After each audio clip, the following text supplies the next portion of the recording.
শুনিছো মুখ্যমন্ত্ৰী মহোদয়ে কোৱা মতে যে PM কিষাণত যিখিনি হিতাধিকাৰীয়ে মানে এক্সেছ পাইছে বুলি কৈছে সেইসকলক আইনী ব্যৱস্থাত আনিব লাগিব, পুলিচে ধৰিব।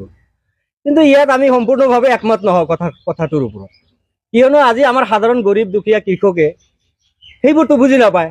চৰকাৰে আঁচনি দিছে, কাগজ লাগে, কাগজ পাতি ডকুমেণ্টছ কি লাগে দিছে, সেই কাগজ পাতিখিনি অনুযায়ী চৰকাৰী বিভাগীয় কৰ্তৃপক্ষ বা পৰ্টেল বা চৰকাৰৰ চিষ্টেম সেইখিনিয়ে চালি জাৰি যদি হিতাধিকাৰীয়ে মানে সঠিক হয় তেনেহ'লে একচেপ্ট হ'ব, আৰু যদি হিতাধিকাৰী তথ্য পাতি সঠিক নহয় তেনেহ'লে ৰিজেক্ট হ'ব। এইটো প্ৰচেছত যাব লাগিছিল, কিন্তু সেইটো হোৱা নাই মুখ্যমন্ত্ৰী মহোদয়ে কোৱা মতে। তেনে ক্ষেত্ৰত মুখ্যমন্ত্ৰী মহোদয়ৰ মানে বিভাগীয় কৰ্তৃপক্ষৰ গাফিলতি, পৰ্টেলৰ গাফিলতি, চিষ্টেমৰ অভাৱ, পৰ্টেলৰ যিখিনি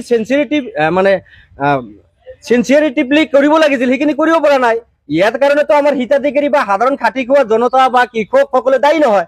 স্পষ্ট কথা, আমাৰ কৃষকসকলে কি বিচাৰে? চৰকাৰৰ আঁচনি বিচাৰে। আঁচনি পালে আমি মানে উতলা হৈ যাওঁ, আমি আনন্দিত হৈ যাওঁ, আমি কাগজ পাতি য'তে মতে য'ত দিব লাগে দিওঁ। দিয়াৰ পিছত চালি জাৰি দিয়াৰ দায়িত্ব হ'ল বিভাগীয় কৰ্তৃপক্ষ, চৰকাৰ পক্ষৰ চিষ্টেমৰ বেপাৰ। এইটো মুঠতে চিষ্টেমৰ গাফিলতি, ইয়াৰ কাৰণে আমি দায়ভাৰ নলওঁ। আৰু আমাৰ কৃষকে যিখিনি পাইছে, দুখীয়া দৰিদ্ৰ কৃষক, এখেতসকলে পইচা ক'ৰ পৰা ঘূৰাই দিব? ৰাজভঁৰালৰ আঁচনি দিওঁতে অবাধে দিছে। ইয়াৰ কাৰণেতো আমি হিতাধিকাৰী জগৰীয়া নহয়, আমাৰ গৰীব দুখীয়া কৃষকসকলে জগৰীয়া নহওঁ বুলি আমি স্পষ্ট ঘোষণা কৰিছো। এনেকুৱা এটা আমি ক'ৰ পৰা ঘূৰাই দিম? আমাৰ জনগণে ক'ৰ পৰা ঘূৰাই দিব? সদৌ অসম মিঞা মঞ্চ জনগণৰ ভিতৰত আছে, উন্নয়নৰ লগত আছে, আমি উন্নয়ন বিচাৰো। যদি চৰকাৰৰ চিষ্টেমত ক'ৰবাত ভুল আছে সেইখিনি জল পট হ'ব লাগে, আৰু সেইখিনি কাৰেকশ্যন কৰিব লাগে, ঠিক কৰিব লাগে। কৰ্তব্যত গাফিলতি বিভাগীয় কৰ্তৃপক্ষৰ, CO BDO বা ডেভেলপমেণ্ট যিটো আমাৰ বিভাগ আছে সেই বিভাগে জগৰীয়া হ'ব, কৃষি বিভাগে জগৰীয়া হ'ব। আমি ৰাইজে জগৰীয়া নহয়। এতিয়া জবৰদস্তি যদি আমাক আইনৰ আওতাত আনে আমাৰ গৰীব দুখীয়া হিতাধিকাৰীসকলক, তেনেহ'লে আমি থানালৈ আমাক মাতিব নালাগে, আমি জেল ভৰা আন্দোলনে কৰি দিম। আমি সকলো কৃষকসকলে জেলত সোমাই যাম, আৰু হয় নহয় কথাটো? সোমাই যাম, বহাই খুৱাব, আমাৰ ল'ৰা ছোৱালী পোহপাল দিব। এইটো আমাৰ বিশেষ দাবী মুখ্যমন্ত্ৰী মহোদয়ৰ ওচৰত। সদৌ অসম মিঞা মঞ্চৰ ফালৰ পৰা জাতীয় স্বাৰ্থত অসমৰ বুকত যিকেইটা আঁচনি দিছে, আঁচনি কেইটাত বহুত খেলি মেলি আছে, সকলোৱে গম পাইছে।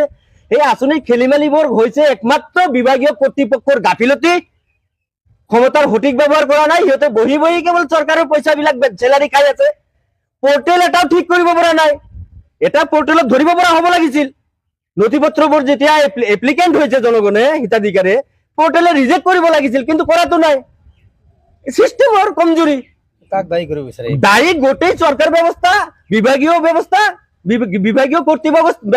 কৰ্তৃপক্ষই দায়ী।